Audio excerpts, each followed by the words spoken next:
जय श्री राम भक्तों स्वागत है आपका हमारा चैनल देववाणी में। भक्तों, आपको हमारी कथाएं कैसी लगती हैं हमें कमेंट करके ज़रूर बताएं। भक्तों, हमारी कथाओं को लाइक अधिक से अधिक करें, इन्हें शेयर करें और हमारे चैनल को अधिक से अधिक सब्सक्राइब करें। भक्तों, आपसे एक गुजारिश है, हमें इंस्टाग्राम पर फॉलो करें जिसका लिंक डिस्क्रिप्शन में दिया गया है। तो चलिए शुरू करते हैं आज की कथा। जय श्री राम भक्तों, आज हम कथा श्रवण करेंगे एक मूर्ख ब्राह्मणी और दानी राजा की। आइए कथा श्रवण करें। किसी नगर में एक गरीब ब्राह्मण अपनी पत्नी के साथ रहता था। वो भिक्षा मांगकर अपना जीवन गुजारता और भगवान की पूजा में लगा रहता था। वह उतनी ही भिक्षा मांगता जिससे उसके और उसके परिवार का पेट भर सके। उस नगर का राजा बहुत धनवान और ब्राह्मणों का आदर करने वाला था। राजा किसी भी ब्राह्मण को अपने महल से खाली हाथ नहीं जाने देता था। दूर दूर से ब्राह्मण राजा के पास आते और मुंह मांगा दान लेकर आशीर्वाद देते हुए चले जाते। एक दिन ब्राह्मण की पत्नी ने ब्राह्मण से कहा कि दूर दूर से ब्राह्मण राजा से मनचाहा दान लेकर चले जाते हैं और तुम यहाँ के यहाँ एक दिन भी राजा के पास नहीं गए। जन्म भर कंगाली कहाँ तक झेलूं? आज तुम जाओ और राजा से कुछ मांग कर लाओ।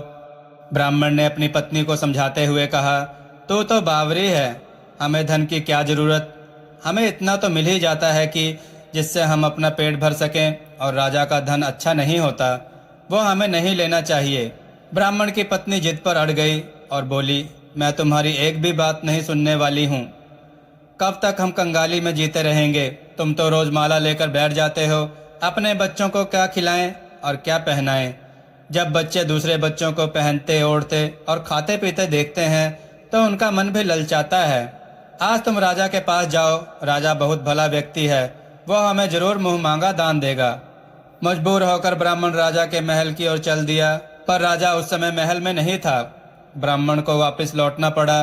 दूसरे दिन ब्राह्मण की पत्नी ने ब्राह्मण को फिर से महल भेजा, परंतु राजा फिर महल में नहीं मिला। तीसरे दिन राजा महल में मिल गया और उसने ब्राह्मण का स्वागत किया और उसे आसन पर बैठाया और 2 दिन ना मिल पाने के लिए क्षमा मांगी। राजा ने कहा, मैं आपकी क्या सेवा कर सकता हूँ? ब्राह्मण ने कहा, जो मैं मांगू वो आप दे सकोगे? राजा ने कहा, हाँ हाँ कहिए, मैं आपकी क्या सेवा कर सकता हूँ? ब्राह्मण ने निवेदन किया, महाराज मैं कुछ और नहीं चाहता, बस आप मुझे अपने पसीने की कमाई से 4 पैसे दान में दे दीजिए। ब्राह्मण की बात सुनकर राजा चौंक गया और सोचने लगा, खजाने में बहुत सारा धन पड़ा है, पर मेरे मेहनत की एक भी कौड़ी नहीं है। राजा ने ब्राह्मण से कहा, आप मुझे 1 दिन का समय दें, मैं कल आपको आपका मुंह मांगा दान दे दूंगा। ब्राह्मण को जब खाली हाथ देखा तो पत्नी बोली, क्या हुआ, राजा ने कुछ दिया नहीं? ब्राह्मण बोला, राजा ने कल देने के लिए कहा है। ब्राह्मण की पत्नी सोचने लगी, शायद इन्होंने बहुत सारा धन मांगा होगा और राजा को इसकी व्यवस्था करने में समय लग रहा होगा, इसलिए कल बुलाया होगा। दूसरी ओर राजा ने अपने राज से कपड़े बदलकर फटे पुराने कपड़े पहने और मजदूर जैसा वेश बना लिया। जब राजा की पत्नी ने देखा और कारण पूछा तो राजा ने सब कुछ बताया।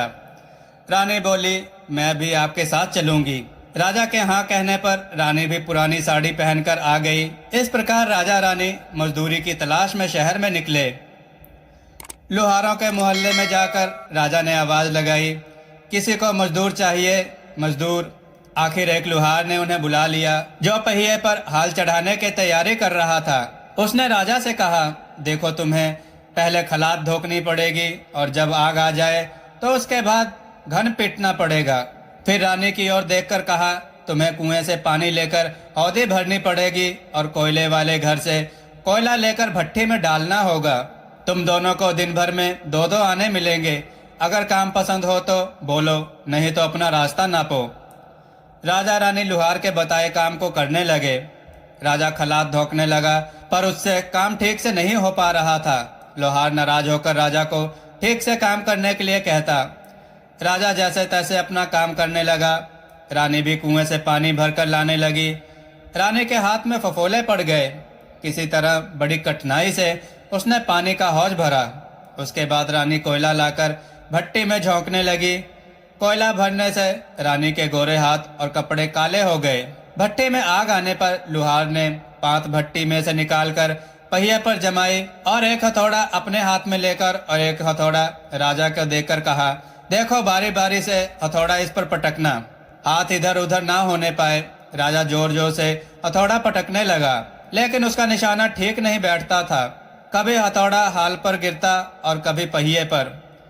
मजदूरों का यह हाल देखकर लुहारिन बड़बड़ाती हुई आई और लुहार से कहने लगी, तुमने कहाँ से ये नौसिखिए मजदूर काम पर लगाए हैं? इनसे काम नहीं होगा। ये सस्ते मजदूर तुम्हारा सब काम बिगाड़ देंगे। राजा रानी उन दोनों की फटकार सुनते सुनते अपना काम मन लगाकर करते रहे। हथौड़ा पटकते पटकते राजा का शरीर पसीने से तर हो गया और जोर जोर से सांस चलने लगी। रानी भी पानी भरते भरते और कोयला झोंकते झोंकते थक कर चूर हो गई।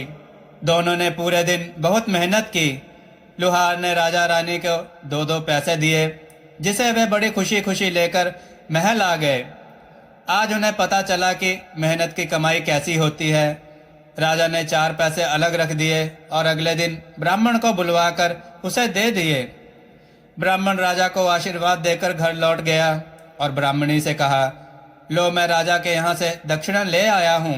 ब्राह्मणी खुश होकर दौड़ती हुई आई, पर जब उसने पैसे देखे तो वह ठिठक कर रह गई और उन्हें दूर फेंक दिया।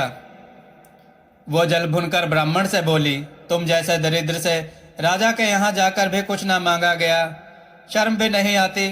कहकर रूठ कर चली गई और बहुत देर तक बड़बड़ बड़बड़ करती रही। ब्राह्मण ने उन 4 पैसों को उठाकर तुलसी घर के पास रख दिया और सोचा जब ब्राह्मणी शांत हो जाएगी तो जरूरत पड़ने पर उठा लेगी। परंतु कई दिनों तक पैसे वहीं रखे रहे और फूल बेलपत्र और ऊपर से मिट्टी गिरकर वे उसमें दब गए। ब्राह्मण और ब्राह्मणी दोनों ही उन सिक्कों के बारे में भूल गए। कुछ दिनों बाद तुलसी घर में 4 पौधे उगे। चारों पौधे बहुत सुंदर थे। यह देख ब्राह्मणी रोज उनमें पानी डाल देती। लगभग 1 साल बाद वो पौधे बड़े हो गए और उनमें फूल निकलने लगे। फूल सूखने पर उनमें से मोती झड़ने लगे। ब्राह्मण और ब्राह्मणी ने कभी मोती नहीं देखे थे। वे समझे कि कोई बीज है। हर रोज कई फूल झड़ते और बहुत से मोती पूरे तुलसी घर में बिखर जाते। ब्राह्मणी उन मोतियों को समेटकर घर के एक कोने में डाल देती। इस तरह वहां मोतियों का ढेर लग गया। एक दिन एक सब्जी वाली आई। ब्राह्मणी को सब्जी लेनी थी, पर उसके पास पैसे नहीं थे। उसने सब्जी वाली से कहा, क्या तुम इन चमकदार बीजों के बदले सब्जी दे सकती हो? सब्जी वाली ने देखा तो वह पहचान गई कि यह तो मोती हैं। उसने खुशी खुशी ब्राह्मणी को उन मोतियों के बदले उसकी मनपसंद की सब्जी दे दी। अब से हर रोज ऐसा होने लगा। ब्राह्मणी और सब्जी वाली दोनों खुश थे। सब्जी वाली यह सोचकर खुश थी कि मुझे 1 पैसे की तरक्की के बदले हजारों का माल मिलता है, और ब्राह्मणी यह सोचकर खुश थी कि इन बीजों के बदले सब्जी मिल जाती है। इस प्रकार कई महीने बीत गए। उधर राजमहल में कई राजहंस थे जो मोती चुगते थे। राजा का यह नियम था कि जब राजहंस मोती चुग लेते थे उसके बाद ही राजा और उसका परिवार भोजन करता था। एक समय बाद राजा का सारा धन उन मोतियों और दान देने में खर्च हो गया। अब राजा को मोती खरीदने के पैसे तक नहीं बचे। यह खबर पूरे नगर में फैल गई। ब्राह्मण और ब्राह्मणी को जब यह पता चला तो उन्होंने यही विचार किया कि राजा बहुत दानी और नेक दिल है। उसने अपना सब कुछ दान कर दिया, यहाँ तक कि शायद उनके पास खाने को भी कुछ नहीं है। ऐसे हालात में हमें उन लोगों की सहायता करनी चाहिए। ब्राह्मण ने ब्राह्मणी से कहा, अगर तू कहे तो इनमें से कुछ बीज राजा को दे दूं। तू कहती है इससे सब्जी और खाने की चीजें मिल जाती हैं। ब्राह्मणी ने कहा, हाँ मैं रोज इसके बदले सब्जी और सामान ले लिया करती हूँ। ऐसा कहकर ब्राह्मणी एक टोकरी बीज भर लाई। ब्राह्मण राजा के पास पहुंचा और उसे वो मोती दिए और राजा को सारी बात बताई। राजा उन मोतियों को देखकर चौंक गया। उसने मोती राजहंस को दिए। राजहंस उन्हें चुगने लगे। यह देख राजा ने ब्राह्मण से कहा, एक एक मोती सैकड़ों रुपए का है। सच बताएं, आपके पास इतने मोती कहाँ से आए? ब्राह्मण बोला, महाराज ऐसे बीज तो हमारे घर में बहुत से हैं, और राजा को पूरी बात बताई। राजा अपने मंत्रियों के साथ ब्राह्मण के घर पहुंचे और उन चारों पेड़ों को देखा। पूछताछ में उन सिक्कों वाली बात सामने आ गई। जब पेड़ों को देखा तो उनकी जड़ के पास वही सिक्के चिपके हुए थे। आज ब्राह्मण ब्राह्मणी को मालूम हुआ कि उनके पास लाखों करोड़ों की दौलत है, जिसे वो साधारण भी समझते थे। ब्राह्मण ने सोचा कि मेरे लिए यह धन किस काम का। ऐसा सोच ब्राह्मण ने सारे मोती राजा को दान में दे दिए। राजा की आंखें भी खुल गई। मेहनत के धन की कीमत उन्हें मालूम पड़ गई। उस दिन राजा ने प्रण कर लिया कि मैं खजानों के पैसे से एक भी पैसा अपने खर्च में नहीं लाऊंगा। अपना खर्च मेहनत करके चलाऊंगा। खजाने और ब्राह्मण के दान से राजा ने जनता के हित में कई धर्म कर्म के काम शुरू कर दिए। भक्तों, ब्राह्मण और राजा ने धर्म का पालन किया। भगवान करे सब ऐसा ही करें। जय श्री राम। भक्तों आपको यह कथा कैसी लगी हमें कमेंट में जरूर बताएं। भक्तों, आप हमें इंस्टाग्राम पर भी फॉलो करें। जय श्री राम भक्तों।